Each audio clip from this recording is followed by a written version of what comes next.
अगर मैं चाहता तो मैं पैसे लेकर के बोलता था 15 मिनट में कर देंगे, चलो भाई छुट्टी पार्टी, लेकिन हमने ऐसे नहीं किया। हमारी जजमान की आस्था है, आस्था वाहन लभते ज्ञानम। जब हमारी आस्था होगी, और आस्था पहले बनानी पड़ती है, कभी भी इन कथा हो चाहे शादी हो विवाह हो, सब चीज के लिए अपनी जो है आस्था बनानी पड़ती है, भावना बनानी पड़ती है, तभी आनंद आता है। कथा में भी तभी आनंद आएगा। हम कथा सुना रहे हैं, आप कोई आ गया कि भाई उन्होंने कह रहा है जरा कथा सुनने चलते हैं, तो वो आकर के कथा सुनेंगे नहीं, कथा में विक्षेप करेंगे।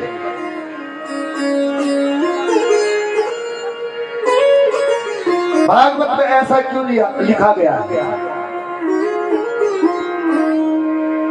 व्यास जी ने ऐसा क्यों कहा? ये विक्षेप है।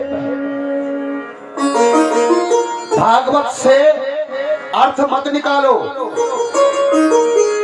किसी भी चीज से अपना अर्थ मत निकालो, उसके तात्पर्य को समझो।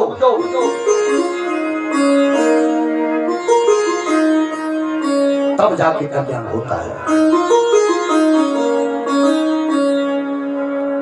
तो मैं चर्चा कर रहा था कि जब हम किसी बंधन में बनते हैं तो हमें बंधन का पूरी ढंग से उपचार करना चाहिए।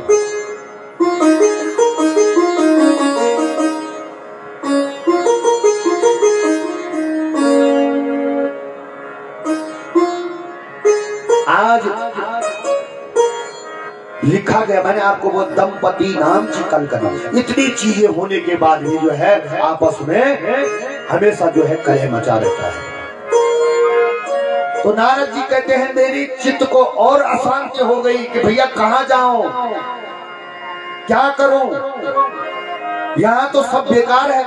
संतों के बीच गया तो वहां जो है संता पाखंड निरता संता, संत भी पाखंड परायण हो गए हैं। और फिर मैं जो हूँ वहां से चल करके गृहस्थों के बीच गया तो गृहस्थी भी देख लिया, तो सब अपने अपने इच्छा से काम कर रहे हैं, किसी की सेवा नहीं, किसी का आदर नहीं।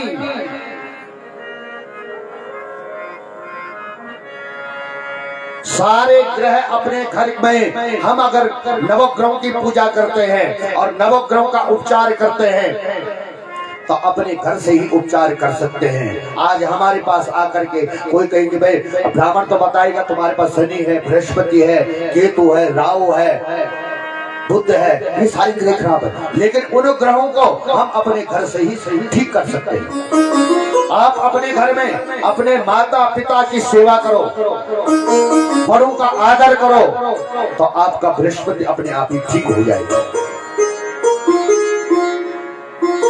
बृहस्पति को ठीक करना है तो माता पिता का आदर करो, बड़ों का आदर करो, तो आपके ऊपर बृहस्पति बुरा प्रभाव कभी नहीं दिखाएगा। अपने गुरुजनों का आदर करो तो बृहस्पति ठीक हो जाता है।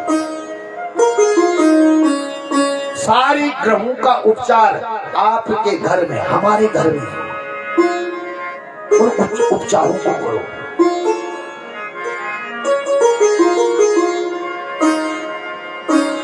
बर्तन में आगे सुनना में खाली हो मुनछिन ढगड़े बना के ठीक बना ब्याज दे, बहुत बढ़िया।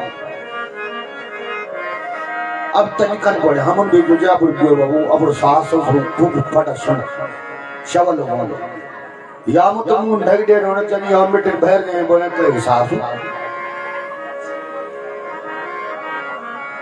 किसी मुझे ढगड़े वाली कथा नहीं सुन। कथाएं सार्थक होगी कब?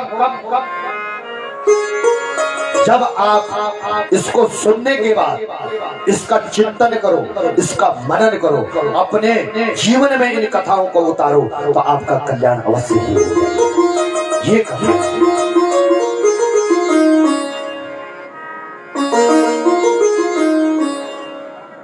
तो मैं चर्चा कर रहा था कि नारद जी ने जब सब ये विडंबना देखी तो उनके चित्त को कहीं भी शांति नहीं मिली।